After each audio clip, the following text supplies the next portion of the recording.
dernière fois, quand on a partagé ce moment de culte, on avait laissé le prophète Habacuc complètement bouleversé par la conversation qu'il avait eue avec Dieu. Habacuc avait parlé avec Dieu et lui avait dit « Seigneur, je ne comprends pas. Dans mon peuple, c'est le désordre, c'est la violence, c'est l'injustice, c'est la discorde, c'est l'oppression, c'est le mal. Mon peuple fait la même chose que les autres et tu ne fais rien. Tu laisses tout faire. Qu'est-ce qui se passe ?» Et vous vous souvenez, Dieu lui avait répondu « Tu penses que je fais rien. Mais quand on va te dire ce que je vais faire, tu n'en croiras pas tes oreilles. Attends juste un peu. » Et Dieu lui a répondu. Dieu lui a dit « Tu pries pour un réveil dans ton peuple, très bien. Moi, je vais faire venir un jugement sur ton peuple. Je vais envoyer les Babyloniens. Ils vont saccager, ravager ton pays. » Et Habacuc dit « Seigneur, fais pas ça. C'est pas ça que j'ai demandé. Seigneur, tu vas pas faire une chose pareille. Mais tu vas pas essayer de corriger ton peuple par un peuple qui est encore pire que lui. Tu peux pas faire ça, Seigneur. Et pourquoi ? Et ça va durer jusque quand ? Et le chapitre 1 se terminait par cette question. Ces gens, ils vont tout détruire. Et toujours égorgeront-ils sans pitié les nations ? Autrement dit, il termine sa conversation avec Dieu en lui disant « Mais Seigneur, qui va subsister ?» Et j'entends comme un écho ce texte qui se trouve dans l'Apocalypse au chapitre 6. Devant toutes ces calamités, qui va subsister ? Habacuc, au chapitre 2 de son livre, va continuer sa conversation avec Dieu, parce qu'il considère ne pas avoir fini de discuter avec Dieu. Il a réagi, il a dit « Seigneur, tu ne peux pas faire une chose pareille, c'est pas possible. Tu es un Dieu juste, tu ne vas pas faire une chose comme ça quand même. » Alors au chapitre 2, au verset 1, il est dit « J'étais à mon poste, et je me tenais sur la tour, je veillais pour voir ce que l'Éternel me dirait, et ce que je répliquerai après ma plainte. L'Éternel m'adressa la parole et il dit, « Écris la prophétie, grave-la sur des tables afin qu'on la lise couramment. » Habacuc dit être sur une tour, et je ne sais pas si c'est une tour réelle, mais il est en tout cas disposé à écouter, mais dans un esprit un peu particulier, vous avez remarqué ? J'étais là en train d'écouter pour savoir ce que j'allais répliquer à Dieu. Dieu va me répondre, mais moi j'ai quelque chose à lui dire, vous allez voir. Et le texte nous dit, Dieu me répondit littéralement. Dieu a répondu à Habacuc. Dieu nous parle. La question maintenant est de savoir comment on écoute. Alors gardez un doigt dans Habacuc, on va y revenir. Vous savez, c'est un de ces petits livres difficiles à trouver à la fin de l'Ancien Testament. Regardez avec moi dans le livre des psaumes, le psaume 85. Psaume 85 reprend cet appel à écouter. Psaume 85 au verset 9. Psaume 85, verset 9 dit ceci. « J'écoutais ce que dit Dieu, j'écouterai ce que dit Dieu, l'Éternel, car il parle de paix à son peuple et à ses fidèles, pourvu qu'il ne retombe pas dans la folie. » Dieu va parler de paix à son peuple, mais il y a une condition, pourvu qu'il ne retombe pas dans la folie. Et c'était la situation du peuple de Dieu à l'époque d'Habacuc, et je me pose la question, est-ce que Dieu va parler de son peuple aujourd'hui, va parler de paix à son peuple, parce que le peuple est prêt à ne pas retomber dans la folie? Pourtant, quand je lis la dernière lettre que Jésus adresse à la dernière église, j'ai l'impression qu'elle est retombée dans la folie. Dieu va-t-il parler de paix? Est-ce que je suis prêt à écouter, pas écouter en disant je vais voir ce que le Seigneur va dire et tu vas voir, tu vas entendre les arguments que je vais utiliser contre lui. Comme Job à un moment de sa vie. Écoutez ce paragraphe. Dans le livre Éducation, à la page 292, je lis ceci. Beaucoup de gens, même dans les moments qu'ils consacrent à l'adoration, ne peuvent jouir des bénédictions qu'apporte une véritable communion avec Dieu. Ils sont trop pressés. Ils se hâtent de traverser le cercle de la présence aimante du Christ, s'y arrêtent un instant peut-être, mais n'attendent pas le moindre conseil. N'ont pas le temps de rester avec le divin Maître. Et c'est chargé de leur fardeau qu'ils retournent à leur tâche. Est-ce que ça ressemble à l'expérience que vous vivez les uns et les autres le matin quand il faut vite faire sa méditation avant de partir? Pas le temps de s'arrêter dans le cercle de la présence de Dieu et je repars pour ma journée avec tous mes fardeaux. Je n'ai pas écouté. Et lorsque Dieu répond à Habacuc, il lui dit « Cette prophétie que je t'ai donnée, écris-la sur des tables, de façon, nous dit le texte, afin qu'on la lise couramment. » Le texte, littéralement, ne dit pas ceci. Et je trouve intéressant de voir comment les traducteurs ont essayé de comprendre ce que ça voulait dire. Le texte dit littéralement « afin que celui qui la lit puisse courir ». Et ça fait référence au téléphone de l'époque. Pas de téléphone, pas d'internet, pas de texto, rien de tout ça. On écrivait sur un document, sur un papier ou sur une pièce en argile. On le donnait à des coureurs. Et c'est eux qui allaient courir dans le pays pour reprendre la nouvelle. Et Dieu lui dit, écris ça sur des tables et que celui qui la lit puisse courir. Parce que cette nouvelle, cette prophétie que Dieu vient de lui donner, il faut que tout le monde le sache. Et dans mon oreille résonne un texte que vous connaissez bien, qui dit, vous vous en souvenez, je vis un autre ange qui volait au milieu du ciel. Il avait un évangile éternel pour l'annoncer aux habitants de la terre, à toute nation, à toute tribu, à toute langue et à tout peuple. Une voix forte, un mégaphone, un mégaphoné. Ce message que Dieu donne à Habacuc résonne jusqu'à la fin du Nouveau Testament dans un message destiné à la terre entière. Parce que quand Dieu parle, ça arrive. D'ailleurs, c'est ce qu'il lui dit, verset 3. Car c'est une prophétie dont le temps est fixé, déjà fixé. Elle marche vers son terme, elle ne mentira pas. Si elle tarde, attends-la. Car elle s'accomplira certainement. Dieu est en train de lui dire, tu peux faire ce que tu veux, mon ami. Ce que j'ai dit, ça va arriver. Tu as meilleur temps de faire avec. Il ne vient pas consoler Habacuc, pas plus qu'il est venu consoler Job. Il lui dit, ce que j'ai dit, ça va arriver. Dieu n'a pas besoin de moi, de mes conseils, pour écrire le script de ma vie. Dieu n'a pas besoin de moi pour écrire le script de la vie de l'Église, ni celui du monde. Dieu a besoin que j'écoute sa parole.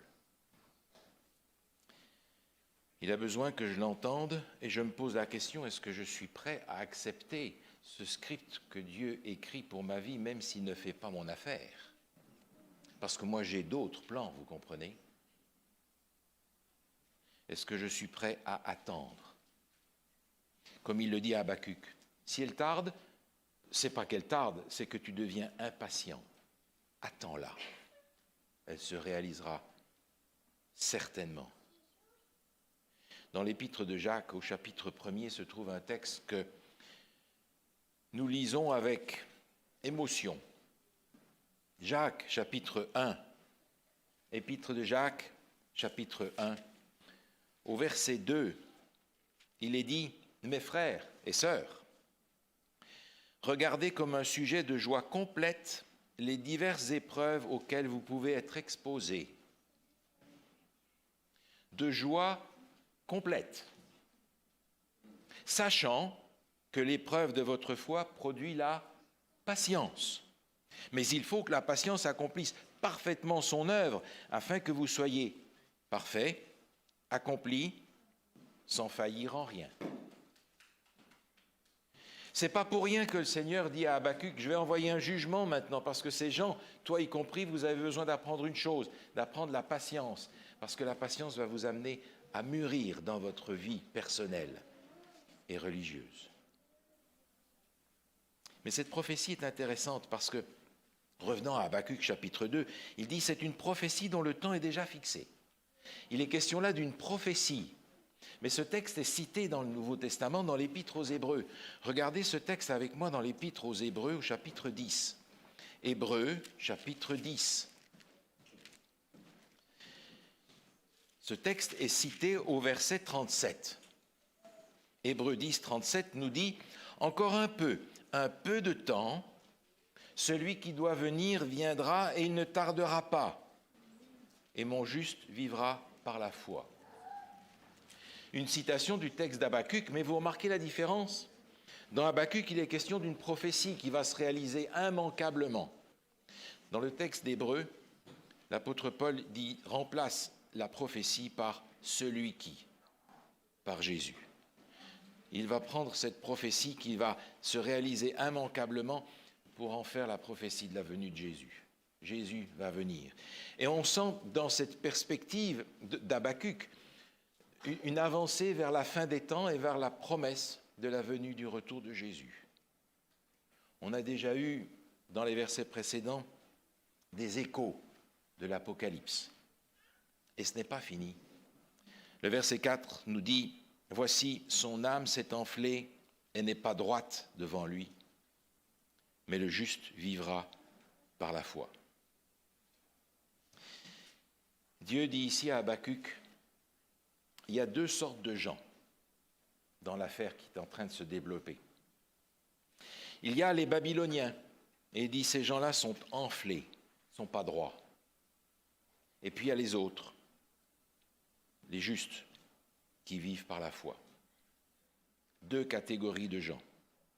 Et ne pensez pas un seul instant qu'il y a les Babyloniens là-haut, les autres, et puis nous, bien sûr.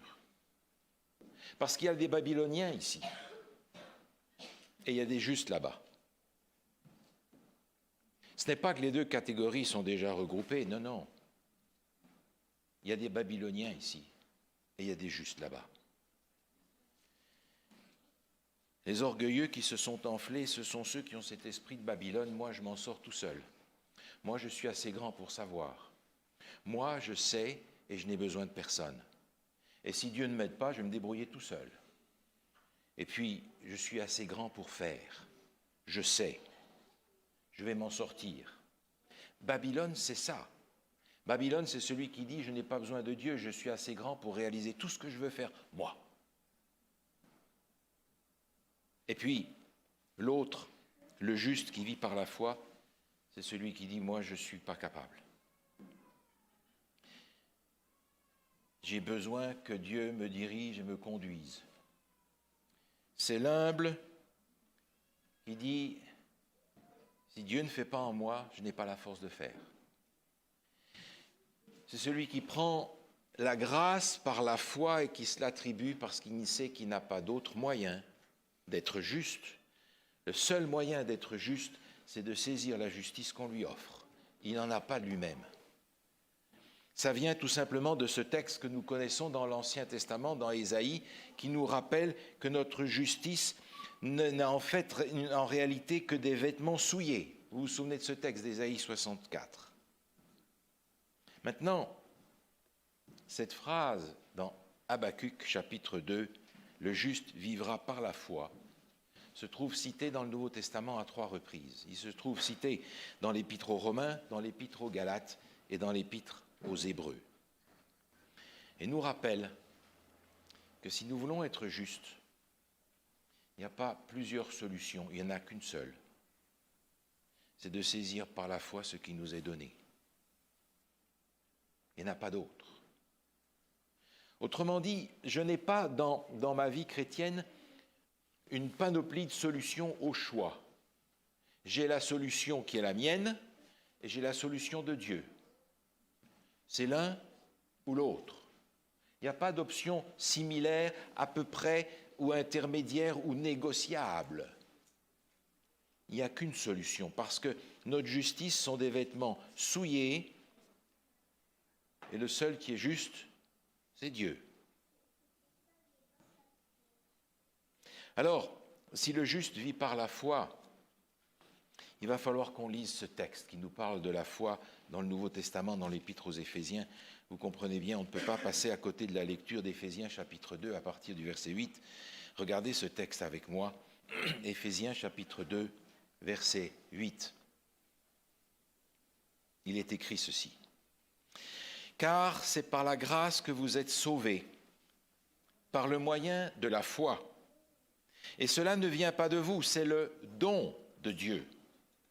Ce n'est point par les œuvres afin que personne ne se glorifie, car nous sommes son ouvrage, ayant été créés en Jésus-Christ pour de bonnes œuvres que Dieu a préparées d'avance afin que nous les pratiquions. » Un texte équilibré qui nous rappelle que nous sommes sauvés grâce à ce que Dieu fait pour nous, mais il y a une suite à ça, des conséquences à ça. Remarquez une chose, c'est que ce texte nous dit clairement que nous ne sommes pas sauvés par la foi. Je répète, nous ne sommes pas sauvés par la foi. Nous sommes sauvés par la grâce. Et la foi n'est jamais que l'outil, le moyen pour nous accaparer de cette grâce, pour saisir cette grâce, pour la faire nôtre. Nous ne sommes pas sauvés par la foi. La foi ne nous sauve pas. C'est Jésus-Christ qui nous sauve grâce à ce qu'il a fait pour nous. Et il nous met ça à disposition. La foi va être cette main tendue qui va saisir le don de Jésus-Christ et le faire nôtre. C'est par la grâce que vous êtes sauvés, par le moyen de la foi. Et ça a des conséquences. C'est qu'il y a des bonnes œuvres qui sont préparées pour nous. Mais nous n'accomplirons jamais une bonne œuvre si notre cœur n'est pas changé. Parce que ce qui va sortir, ce qui va paraître à l'extérieur ne sera jamais que le reflet de ce qu'il y a à l'intérieur. Cette grâce, elle est transformatrice. Elle est transformatrice et par conséquent, elle va nous amener non pas seulement à faire de bonnes œuvres, mais à être justes. Ce texte fait résonner dans mon esprit un autre passage que nous connaissons bien et qui est encore une fois dans l'Apocalypse. C'est ici la persévérance des saints qui gardent les commandements de Dieu et la foi de Jésus. Ces gens gardent les commandements de Dieu parce qu'ils ont la foi de Jésus. On ne peut pas dissocier les deux, ça va ensemble. Et remarquez bien que dans la citation que l'apôtre Paul fait de cela dans l'épître aux Hébreux, où je vous invite à regarder de nouveau, au chapitre 10, il est clair sur ce sujet que les deux choses sont en fait les deux faces d'une même pièce. Regardez à nouveau dans Hébreux chapitre 10, le texte qui précède celui que nous avons lu tout à l'heure. On a lu la citation d'Habacuc au verset 37, et j'aimerais qu'on lise, si vous le voulez bien, le verset 36. Hébreux 10, verset 36. « Car vous avez besoin de persévérance, afin qu'après avoir accompli la volonté de Dieu, vous obteniez ce qui est promis. Encore un peu de temps, celui qui doit venir viendra, il ne tardera pas. » Vous avez remarqué, vous avez besoin de persévérance. C'est le même mot qui est employé dans le texte auquel on faisait allusion. C'est ici la persévérance des saints. Même mot, même endurance, même patience, même persévérance, même résilience dans l'observation des commandements, afin qu'après avoir accompli la volonté de Dieu, à ce moment-là, vous obteniez ce qui est promis. Le juste vivra par la foi parce que par la foi, il va saisir la grâce qui lui est offerte et qui est le seul moyen par lequel il peut être transformé, sauvé et attendre Jésus dans la paix. Le texte dans Habakkuk continue. Revenez avec moi au chapitre 2 du livre d'Habakkuk. À partir du verset 5, Dieu va prononcer 5 malheurs.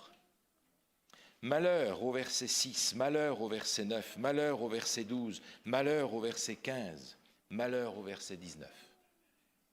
Et quand je lis ce passage, ça me rappelle un passage encore que nous connaissons bien dans le livre de l'Apocalypse au chapitre 18, où Dieu va prononcer 3 malheurs contre Babylone. Ces malheurs qui sont prononcés par, ici le texte d'Habakkuk, sont aussi des malheurs prononcés contre Babylone, parce que Dieu lui dit, je vais envoyer Babylone contre vous pour exercer un jugement contre vous. Mais à son tour, Babylone va moissonner ce qu'elle aura semé.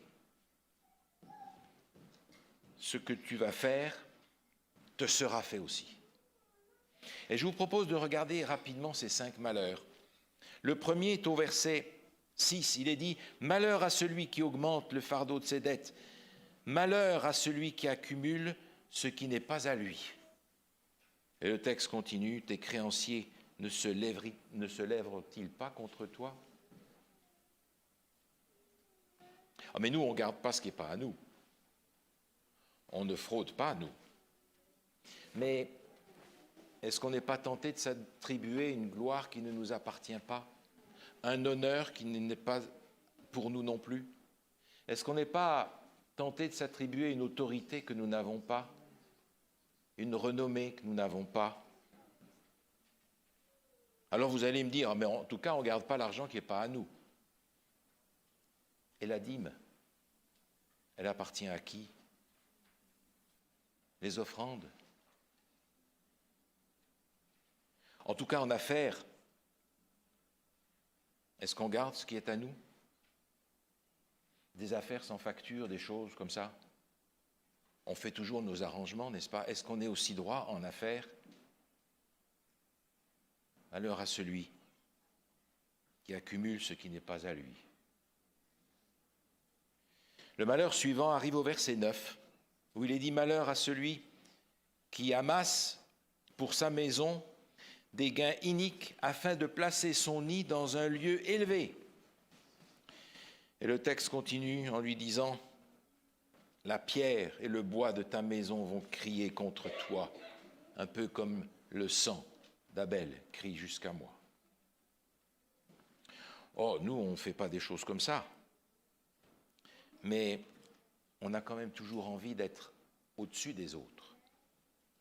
On a quand même envie d'avoir un certain pouvoir. On a quand même envie d'avoir une position élevée. On a quand même envie de bien paraître. On ne veut pas quand même avoir l'air nul. On veut quand même qu'on puisse dire ce sont des gens bien, quand même. Et vous savez, ça peut aller loin, parce que le cœur de l'homme est très pervers, nous dit la parole de Dieu, n'est-ce pas? Parce que nous reproduisons dans la génération suivante ces mêmes ambitions d'avoir une position élevée, d'être bien placé, et que les gens disent oh, « ça, ce sont des gens bien ». Les études de nos enfants que nous payons si cher, c'est pour les enfants ou c'est pour bien paraître d'avoir réussi à promouvoir nos enfants dans une bonne situation dans la vie? On paraît bien aussi par nos enfants, n'est-ce pas? Le malheur suivant est présenté au verset 12. « Malheur à celui qui bâtit une ville avec le sang. » Et le texte dit « Les peuples travaillent pour le feu, les nations se fatiguent en vain. » Oh, nous, on ne tue personne. Mais notre colère a tué qui la dernière fois? Nos abus, nos paroles, nos actions. Notre colère sourde, qui va prendre d'ailleurs des formes très différentes, très paisibles apparemment. Le mépris qu'on a de celui-ci ou de celui-là pour qu'on ait une meilleure allure quand même que lui. Le malheur suivant se trouve au verset 15. Malheur à celui qui fait boire son prochain afin de voir sa nudité. Ah non, nous on ne fait pas des choses pareilles. Mais quand on démolit quelqu'un dans sa réputation, qu'est-ce qu'on a fait? On l'a déshabillé devant tout le monde. Quand on porte des accusations fausses, la calomnie, la médisance, le mépris de tout à l'heure, on ne déshabille personne. Mais on a tué quelqu'un. Il y a un autre malheur au verset 19, où il est dit « Malheur à celui qui dit au bois, lève-toi, et à une pierre muette, réveille-toi ». C'est la condamnation de l'idolâtrie. Ah, nous, on n'a pas ça, même pas dans notre église, pas dans notre maison, on n'a pas des petites statues ou des choses comme ça, mais vous en connaissez bien l'application. L'idolâtrie, pour nous, croyants, elle est beaucoup plus subtile. Elle va jusqu'à tout ce qui prend notre confiance à la place de Dieu. Et nous mettons notre confiance dans beaucoup de choses, pas seulement dans l'argent, quand on en a. Et on va peut-être mettre notre confiance dans l'argent quand on n'en a pas, en espérant qu'il va arriver. Mais notre confiance dans les relations, notre confiance dans ce qu'on est capable de faire, notre confiance dans ce que Dieu va faire pour moi parce que je le lui ai demandé. Dans le plan que j'ai donné à Dieu et que ma foi est suffisamment grande, il va le réaliser. Notre idolâtrie est parfois très subtile, fourvoyante. Et à tous ces malheurs qui sont prononcés contre les Babyloniens, Dieu va répondre par une promesse et un appel. Et je suis quand même interpellé parce que quand je lis ces malédictions qui sont destinées aux Babyloniens, à ceux qui ont cette mentalité babylonienne, je me rends compte que malgré tout, ça peut très bien me concerner moi aussi finalement. Quand on gratte un petit peu, ces textes ont une application très moderne dans ma vie pour révéler la subtilité avec laquelle je suis babylonien, moi aussi, à bien des égards. Alors, loin de nous, l'idée de dire « les Babyloniens sont là dehors, nous ici on est les justes ». Combien de Babyloniens dans l'Église? Combien de justes à l'extérieur? Dieu va répondre à ces malheurs par une promesse et par un appel. La promesse se trouve au chapitre 2 d'Habakkuk au verset 14, où il dit « Car la terre sera remplie de la connaissance et de la gloire de l'Éternel, comme le fond de la mer par les eaux qui la couvrent. » La connaissance de Dieu et la gloire de Dieu va remplir la terre, de la même manière que l'eau couvre le fond des mers. Quand j'y pense, plusieurs textes me viennent à l'esprit. Vous vous souvenez de ces passages dans Matthieu chapitre 14 où il est dit « Cette bonne nouvelle du royaume sera prêchée dans le monde entier pour servir de nation, alors viendra la fin. » Dans le monde entier, cette bonne nouvelle, la bonne nouvelle qui est dans le livre d'Habakkuk, que le juste vivra par la foi qu'il a dans la grâce qui lui est offerte. Et puis inévitablement ce texte de l'Apocalypse que nous avons mentionné tout à l'heure, un autre ange qui volait par le milieu du ciel avec un évangile éternel qu'il annonçait aux habitants de la terre, à toute tribu, à toute nation, à toute langue. Mais comme si ce n'était pas suffisant, dans le livre de l'Apocalypse, au chapitre 18, se trouve cette phrase qui est véritablement un écho du texte d'Habakkuk. Après cela, je vis descendre un autre ange qui avait une grande autorité et la terre fut remplie de sa gloire. Un passage qui nous rappelle qu'après le message des 3 anges envoyés dans le monde, il y en a un autre qui vient avec une propulsion particulière que nous appelons, nous, la pluie de l'arrière-saison, et qui remplit le monde entier de la connaissance de Dieu. Le monde entier.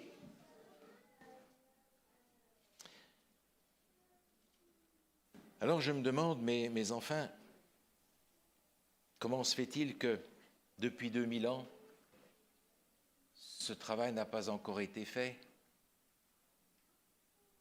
Et j'aimerais simplement vous rappeler que les anges dont il est question dans Apocalypse au chapitre 14, 1, 2, 3 et 4, c'est vous et moi. Dans le livre des témoignages, volume 9, volume 9, page 28,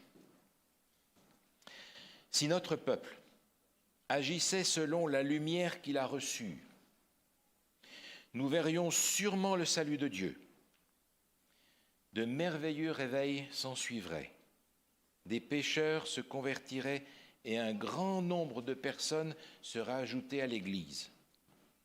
Lorsque nos cœurs seront unis au Christ et nos vies en harmonie avec son œuvre, l'Esprit qui descendit sur les disciples au jour de la Pentecôte se répandra aussi sur nous. C'est vrai que nous vivons dans un monde où la prédication de l'Évangile est difficile. C'est vrai que quand on propose à nos contemporains la bonne nouvelle de l'Évangile, peu sont disposés à l'entendre. Mais quand je relis ce texte, j'ai l'impression qu'il repose sur nous une certaine responsabilité quand même, vous ne trouvez pas? Si notre peuple agissait selon la lumière qu'il a reçue. Et nous nous targuons d'avoir une lumière supérieure aux autres. Et il y a deux conditions qui sont données dans ce passage. Lorsque nos cœurs seront unis au Christ et que nos vies seront en harmonie avec son œuvre. Et si ce message ne retentit pas plus clairement dans le monde aujourd'hui, je me pose la question, se pourrait-il que ces deux conditions ne sont pas encore remplies par son peuple? Se pourrait-il que nos cœurs ne soient pas encore unis au Christ, véritablement, et qu'en conséquence, nos vies ne soient pas en harmonie avec son œuvre, mais encore avec la nôtre? Et vous avez remarqué, c'est une condition pour que le Seigneur répande son esprit, comme il l'a répandu à la Pentecôte.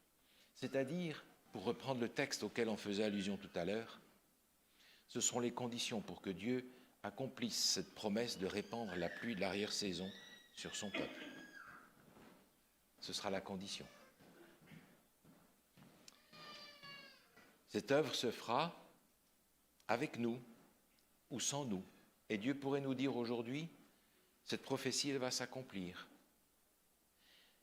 Elle ne tardera pas, mais si tu penses qu'elle tarde, attends-la, elle s'accomplira certainement. Dieu répond en adressant cette promesse. La connaissance de Dieu et la gloire de Dieu va remplir la terre. Vous serez des agents par lesquels cette œuvre va s'accomplir, à condition que vous soyez capables de le faire. Et puis Dieu répond aussi par un appel. Cet appel, c'est le dernier verset du chapitre 2, dans Habacuc chapitre 2, où il est dit « L'Éternel est dans son saint temple, que toute la terre fasse silence devant lui. »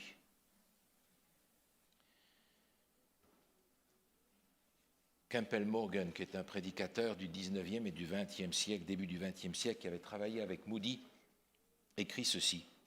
« Notre besoin suprême, à chaque moment de difficulté et de détresse, c'est une nouvelle vision de Dieu. Voir Dieu permet des choses dans sa... Voir Dieu remet toute chose dans sa vraie perspective et sa juste dimension. Nous avons besoin d'avoir une expérience qui ressemble à celle d'Ésaïe en chapitre 6, où il voit Dieu. Et à partir du moment où il a une révélation de Dieu, sa vie bascule entièrement. Et à partir de là, il devient, lui, un missionnaire, un de ces anges dont on parlait tout à l'heure, un de ces messagers. Dans le texte d'Habacuc, quelque chose d'extraordinaire se produit. il découvre la souveraineté de Dieu. Il découvre l'identité de Dieu. Par la foi, il a saisi la grâce de Dieu. Habakkuk, ici, n'est plus en train de préparer ses arguments pour contrer la conversation de Dieu. Habakkuk accepte par la foi le script de Dieu pour sa vie, pour son peuple. Habakkuk, qui jusque-là était en train de lutter contre Dieu, c'était le sens de son nom, devient le Habakkuk qui étreint Dieu. C'est aussi le sens de son nom. Et il lui dit, comme Jacob, je ne te laisserai aller, que tu ne m'aies béni. À ce moment, un changement radical s'opère dans la vie d'Habakkuk, parce qu'il est prêt à rentrer dans le temple de Dieu en silence. Et ce silence auquel Dieu nous appelle, dans le livre d'Habakkuk, il le répète souvent. Tournez juste une page, dans Sophonie, le livre juste après, au chapitre 1er et au verset 7. Sophonie, chapitre 1er, verset 7. Silence devant l'Éternel, le Seigneur, car le jour de l'Éternel est proche. Le jour de l'Éternel fait référence inévitablement à ce jour du jugement à la fin des temps. Et Dieu demande qu'on fasse silence parce que le jugement a lieu.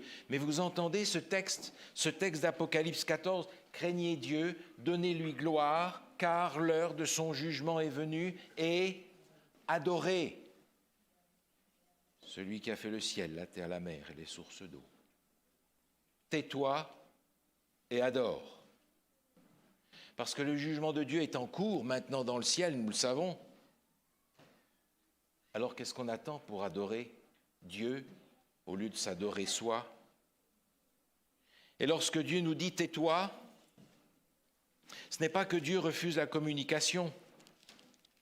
Tais-toi, c'est ce silence de la foi, ce silence de celui qui arrête d'argumenter avec Dieu, c'est le silence de la foi de celui qui accepte le script que Dieu a écrit pour lui. Que ce script fasse son affaire ou pas. C'est le silence de celui qui vient devant Dieu et qui reconnaît la souveraineté de Dieu, la grandeur de Dieu, l'immensité de Dieu et de son plan. Nous avons nos plans à court terme, mais le silence s'impose à celui qui découvre la grandeur, l'immensité, la profondeur du plan de Dieu, qui se confronte à la myopie de nos plans matérialistes d'aujourd'hui. Tais-toi et adore. Vous vous souvenez, dans le livre de l'Apocalypse, au chapitre 8, alors que Dieu va envoyer 7 anges dans le ciel, du ciel vers la terre, avec des trompettes, pour annoncer le jugement de Dieu. Cet événement particulier commence par une demi-heure de silence dans le ciel. Et si dans le ciel, les êtres créés par Dieu se taisent alors qu'ils se préparent à juger la terre, que devons-nous faire, nous, sur la terre, alors que ce jugement est en cours? Est-ce qu'il n'y a pas un silence à avoir pour que notre adoration soit vraie? N'est-il pas un silence à avoir pour que les bruits intérieurs, pour que nos revendications intérieures, pour que nos projets intérieurs, que nos ambitions intérieures se taisent enfin devant la souveraineté du Maître de l'univers? Tais-toi et adore. L'Éternel est dans son saint temple. Que toute la terre fasse silence devant lui. À partir de ce moment-là, Habakkuk est prêt à avoir un autre langage. Et dans le chapitre 3, Habakkuk ne va pas contester avec Dieu. Habakkuk va chanter. Il va chanter un cantique d'adoration. Et je vous propose de regarder simplement la dernière partie de ce cantique, où il dit, à partir du milieu du verset 16, il dit « En silence, je dois attendre le jour de la détresse, le jour où l'oppresseur marchera contre le peuple Car le figuier ne fleurira pas, la vigne ne produira rien, le fruit de l'olivier manquera, les champs ne donneront pas de nourriture, les brebis disparaîtront du pâturage et il n'y aura plus de bœufs dans les étables. Toutefois, je veux me réjouir en l'Éternel. Je veux me réjouir dans le Dieu de mon salut. L'Éternel, le Seigneur, est ma force. Il rend mes pieds semblables à ceux des biches et il me fait marcher sur mes lieux élevés. Remarquez que tout ce qui va cesser, ce ne sont pas des superflus dans la vie d'Habacuc. Ce sont les choses essentielles, le figuier, la vigne, l'olivier, l'élevage, c'est tout ce qui fait leur vie. Si tout ce qui fait notre vie aujourd'hui s'arrête, est-ce que je suis capable de dire comme Habacuc, toutefois, je veux me réjouir en l'Éternel? Parce que l'Éternel, le Seigneur, est ma force. Je veux me réjouir en l'Éternel, le Dieu de mon salut. L'Éternel, le Seigneur, est ma force. Que ce soit notre chant. Amen.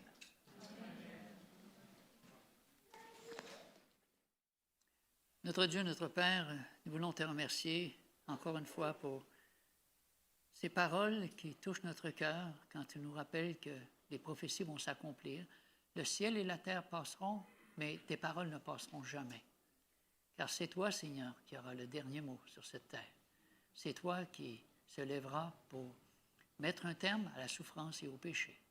En attendant, aide-nous au milieu de nos nombreuses activités, nos multitudes d'activités, à passer du temps avec toi afin d'entendre ta voix et que ta volonté s'accomplisse dans chacun de nos vies. Tu veux nous avoir avec toi pour l'éternité? Ne laisse pas l'ennemi, Seigneur, nous éloigner de toi, mais prends contrôle de nos cœurs, de nos pensées, de nos actions, afin que, conduits par l'Esprit de Dieu, nous puissions d'une façon toute naturelle témoigner que l'amour de Dieu a transformé nos cœurs. Rends-nous de ce lieu, Seigneur, avec l'assurance que ta bénédiction est avec nous, qu'elle nous accompagne et que nous aurons au cours de cette semaine à témoigner de cet amour que tu as pour chacun d'entre nous. Au nom de Jésus, nous t'en prions et nous te remercions. Amen.